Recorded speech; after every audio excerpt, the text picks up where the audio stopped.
You know what's the greatest happiness one can have? For me, it's holding my newborn baby in my arms actually. But few years back, it was different. I was standing in a hospital amid the noises of newborn babies coming out of the operation theaters, where I saw the fathers and family members eagerly waiting to see and hold them. But I walked towards to see my son, wrapped in a cloth and enchambered in a tiny white box. As much as my mind comprehended my son's loss, the heart did not have the way for it. Every day passed by a simple thought: what if he was saved? What if some miracle happened so he could come back to us? In all this mess and despair, something bothered me very much. Why did the ultrasound which we did not flag the issue? And the doctors unanimously said, your boy is doing hale and healthy. Why did the blood test which we performed did not flag the issue earlier in my wife? I was thinking if there was a system in place which we could have figured and we could have flagged this issue earlier during pregnancy, my son would have been still with us. I didn't set out to build a health company, I set out to change what failed us. Losing my son wasn't just personal, it exposed a global problem, a global blind spot. By the time our systems detect diseases, it's often too late. And in an era of where AI trades and crypto moves money across borders in seconds, they still ask people to wait in lines, give blood, and hope a lab has answers.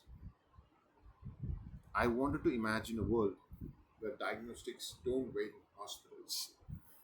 They move with you, in your hand, in your life, in real time. We set out to create a world where health isn't reactive or exclusive, but ambient, intelligent, and universal. This is about building devices.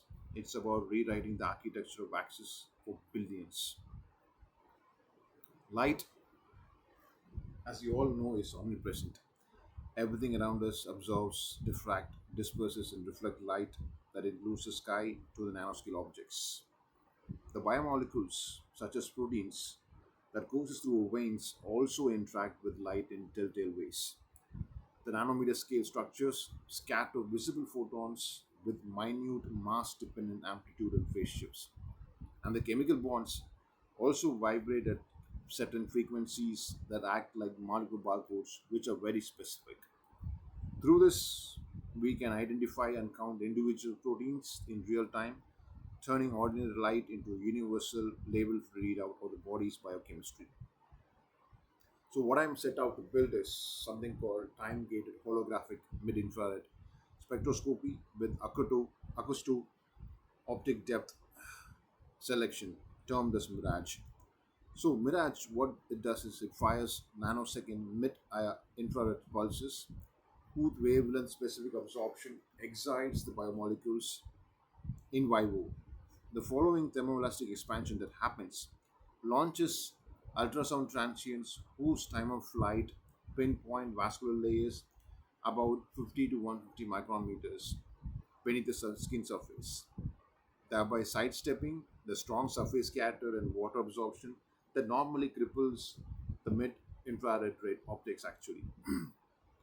Those depth gated acoustic peaks or packets are next interrogated with a coherent probe beam actually. Backscatter light and a reference wave interfere on a high speed sensor to create a hologram, a digital hologram actually, that preserves both amplitude and phase. Amplifying femtomolar level in refractive indexes shifts that pure intensity reads out miss actually.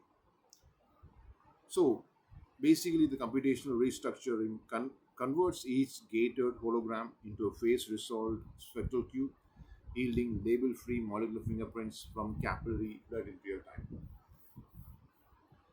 For me, these are all very small steps, and I believe this is towards a greater journey.